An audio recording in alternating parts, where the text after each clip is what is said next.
Hello' বন্ধু বান্ধৱীসকল, মই আল্পনা বৰুৱা স্বাগতম সকলোকে। আজি মই এই ছামাৰ ছিজনত পাতৰ সৌন্দৰ্য বাগিচা শুৱনি কৰা ফুল এজোপা ৰিপৰ্ট কৰিবলৈ লৈছোঁ।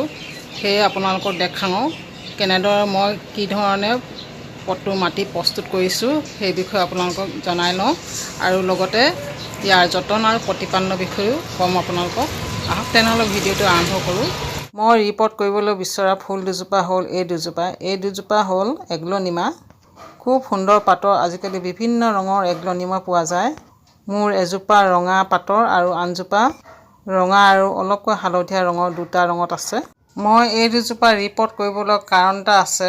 ফুলকেইজোপা যোৱা বছৰে লগোৱা, সাধাৰণতে ৰিপৰ্ট কৰিবলৈ হোৱা নাই। কিন্তু ৰিপৰ্ট কৰিব লগা কাৰণটো হ'ল মই সিদিনা চুই চাওঁতে পট দুটা মাটিখিনি যথেষ্ট টান হৈ গৈছে আৰু পটটোৰ কিনাৰে কিনাৰে মাটিৰ ফাঁক এটা হৈ গৈছে, যাৰ ফলত পানী দিয়াৰ লগে লগে পটটোৰ পৰা লগে লগেই পানীৰ ড্ৰেইনেজ হ'লেদি ওলাই যায়। যিহেতু মাটিখিনি যথেষ্ট টান হয়, মাটিখিনিয়ে পানী শুহিবই নোৱাৰে। সেইকাৰণে মই আজি ৰিপৰ্ট কৰোঁ। অলপ কোমলকৈ ফচফচীয়া মাটি প্ৰস্তুত কৰি ল'ব লাগিব ফুলকেইজোপা ৰুবলৈ। এতিয়া মই পট দুটাৰ পৰা পুলিকেইটা উলিয়াই লওঁ। এগ্লনিমা যিহেতু ছামাৰ গ্ৰ'য়িং প্লেণ্ট হয়, সেয়ে আপোনালোকে যদি ৰিপৰ্ট কৰিব বিচাৰিছে তেনে এই বাৰিষা ছিজনতে এই দুজোপাই নহয় যিকোনো এগ্লনিমা আপোনালোকে ৰিপৰ্ট কৰিব পাৰে। খুব সুন্দৰকৈ গ্ৰ' হ'ব। আৰু আপোনালোকে নাৰ্চাৰীৰ পৰা যদি আনে এই বাৰিষা ছিজনতে নাৰ্চাৰীৰ পৰা আনিব এগ্লনিমা। যিকোনো এজোপা ফুলৰ গ্ৰ'থ সুন্দৰকৈ পাবলৈ হ'লে ইয়াৰ গ্ৰ'য়িং পিৰিয়ডটো জনা খুবেই প্ৰয়োজন হয়। যিজোপা ফুল যিটো ছিজনত গ্ৰ' কৰে সেই ছিজনতহে নাৰ্চাৰীৰ পৰা আনিব লাগে বা ৰিপৰ্ট কৰিব লাগে। অফ ছিজনত আনিলে ফুলজোপা গ্ৰ'থ ভাল নহয় আৰু ৰিপৰ্ট কৰিলেও মৰি যোৱাৰ সম্ভাৱনা থাকে। মই এয়া পটটোত কি লগাই থৈছিলোঁ জানেনে? এয়া হ'ল ৰেইন লিলি, হালধীয়া কালাৰ ৰেইন লিলি। যোৱা বছৰ মোৰ বাগিচাত হালধীয়া ৰঙৰ ৰেইন লিলি ফুলিছিল। তাৰে গুটিবিলাক পেলাই নিদি পটটোতে সিঁচি দিছিলোঁ। এয়া চাওক, বহুতে নাজানে চাগে ৰেইন লিলি গুটিৰ পৰা পুলি প্ৰস্তুত হয়। সেয়ে মাজতে আপোনালোকক জনাই দিলোঁ। পটবিলাকৰ মাটি বেছি টান হৈ গ'লে শিপাবিলাক বাঢ়িবলৈ অসুবিধা হয়। শিপাবিলাক ভালদৰে নাবাঢ়িলে ফুলজোপাৰ গ্ৰ'থত বাধা আহে। সেয়ে মই ৰিপৰ্ট কৰিছোঁ। ইয়াতে মাজতে আপোনালোকক দেখাই লওঁ, মোৰ ডংকি ষ্টাইলৰ পাত এখিলা পৰিছিল পটটোত। এয়া সৰুকৈ পুলি ওলাইছে চাওক। বহুতে নাজানে ডংকি ষ্টাইলৰ পাতৰ পৰা পুলি প্ৰস্তুত কৰি ল'ব পৰা যায়। মই অৱশ্যে পচোৱা নাছিলোঁ, কেনেবাকৈ পৰিয়েই হৈছে। আপোনালোকে যদি এগ্লনিমা ৰিপৰ্ট এইটো ছিজনত মানে বাৰিষা বতৰত নকৰে তেনেহ'লে এটা কাম কৰিব পাৰে। সুন্দৰ গ্ৰ'থৰ বাবে পটটোৰ মাটিখিনি অলপকৈ খুচৰি লৈ কেঁচুসাৰ বা শুকান গোবৰ মাটিৰ লগত মিলাই লৈ পটটোত দিব পাৰে পটটোৰ গুৰি অংশত।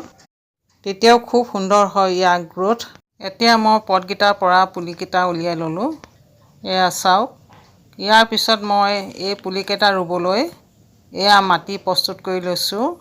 যিকোনো এজোপা ফুল লগাবলৈ হ'লে ফুলজোপাৰ বাবে মাটি কেনেকুৱা প্ৰয়োজন, কেনেকুৱা মাটিত ফুলজোপা ভালদৰে গ্ৰ' কৰিব, মানে পটটো মাটি কিদৰে প্ৰস্তুত কৰিব লাগে সেই বিষয়ে জানিব লাগে। তেতিয়াহে খুব সুন্দৰকৈ ফুলজোপা গ্ৰ' কৰিব। মই ইয়াত লৈছোঁ 60% বালিয়া মাটি, কিয়নো এগ্লনিমাক বালিয়া মাটি মানে ফচফচীয়া মাটিৰ প্ৰয়োজন হয়। আপোনালোকৰ বালিয়া ফচফচীয়া মাটি নাই যদি 50% সাধাৰণ মাটি আৰু 50% বালি দি বালিয়া মাটি প্ৰস্তুত কৰি ল'ব। আৰু এই মাটিখিনিত মই 2 চামুচ ফাংগিচাইড পাউডাৰ মিলাই দিছোঁ, কিয়নো এইজোপা ফুলক ফাংগাছে এটেক কৰা দেখা যায়, বিশেষকৈ হাইব্ৰিড এগ্লনিমাক। সেই 2 চামুচ ফাংগিচাইড পাউডাৰ মিলাই দিছোঁ। আৰু মই লৈছোঁ 40% শুকান গোবৰ। যিহেতু পাতৰ ফুল হয় সেয়ে গোবৰ মাত্ৰা সৰহকৈ লৈছোঁ, কিয়নো গোবৰত প্ৰচুৰ পৰিমাণে নাইট্ৰজেন থাকে, যি ফুলজোপাক ভালদৰে গ্ৰ'থত সহায় কৰে, লগতে পাতৰ আকাৰো ডাঙৰ কৰে আৰু পাতৰ উজ্জ্বলতাও বৃদ্ধি কৰে। এইজোপাতে নহয় যিকোনো পাতৰ ফুলত আপোনালোকে গোবৰ মাত্ৰা সৰহকৈ ল'ব, তেতিয়াহে মনে বিচৰা ধৰণে গ্ৰ'থ পাব। এতিয়া মই এই মিশ্ৰণখিনি ভালদৰে মিলাই লওঁ। ইয়াত মই কক'পিট দিয়া নাই, কিয়নো কক'পিটে পানী অবজাৰ্ভ কৰি থয়। এইজোপাক বেছিকৈ পানী দিয়াৰ প্ৰয়োজন নাই। পানী বেছিকৈ হ'লে ইয়াৰ শিপাবিলাক গেলি যায়। আপোনালোকৰ যদি আছে এই মাটিৰ মিশ্ৰণখিনিত এঙাৰৰ টুকুৰা দি দিব। এঙাৰৰ টুকুৰা দিলে কি হয়, মাটিখিনিত সৰু সৰু এয়াৰ পকেট সৃষ্টি হয় তাৰ ফলত ফুলজোপা গ্ৰোথ খুব সুন্দৰ হয়। মোৰ বৰ্তমান নাই কাৰণে দিয়া নাই। বৰ্তমান মই এই সৰু পটটো লৈছোঁ, কিয়নো ফুলজোপা সৰুৱে হয়। সৰু ফুলৰ পুলি হ'লে সৰু পটে ল'ব লাগে। এতিয়া মাটিৰ মিশ্ৰণখিনি ভৰাই দি ফুলজোপা লগাবলৈ লৈছোঁ। এগ্লনিমা ছামাৰ গ্ৰ'য়িং প্লেণ্ট হোৱাৰ লগতে ইনড'ৰ প্লেণ্টো হয়। সেয়ে আপোনালোকে ছাঁত থ'ব, সম্পূৰ্ণ পোহৰ পৰা ব্যৱস্থা জেগাত। আপোনালোকে ৰুমৰ ভিতৰতো থ'ব পাৰে। ৰুমৰ ভিতৰত থ'লে ৰুমৰ সাধাৰণ পোহৰটোত থ'লে নহ'ব। ভালদৰে পোহৰ অহা ব্যৱস্থা জেগাত থ'ব লাগিব, যেনে খিৰিকীৰ মুখত। পোনে পোনে সূৰ্যৰ পোহৰত থ'লে ইয়াৰ গ্ৰোথ ভাল নহয়, পাতবিলাক জ্বলি যাব আৰু ফুলজোপা মৰি যোৱাৰ সম্ভাৱনাও অধিক থাকে। বৰ্তমান মোৰ পুলিকেইটা ৰোৱা হৈ গ'ল। এতিয়া পুলিকেইটাত পানী দি দিম। মই বেছিকৈ পানী নিদিওঁ, কাৰণ মোৰ মাটিখিনি অলপ সেমেকা আছিল, সেয়ে বেছিকৈ পানী নিদিওঁ। আপোনালোকৰ যদি পটটোৰ মাটিখিনি শুকান হয়, তেনেহ'লে আপোনালোকে খুব সুন্দৰকৈ পানী দিব পাৰে।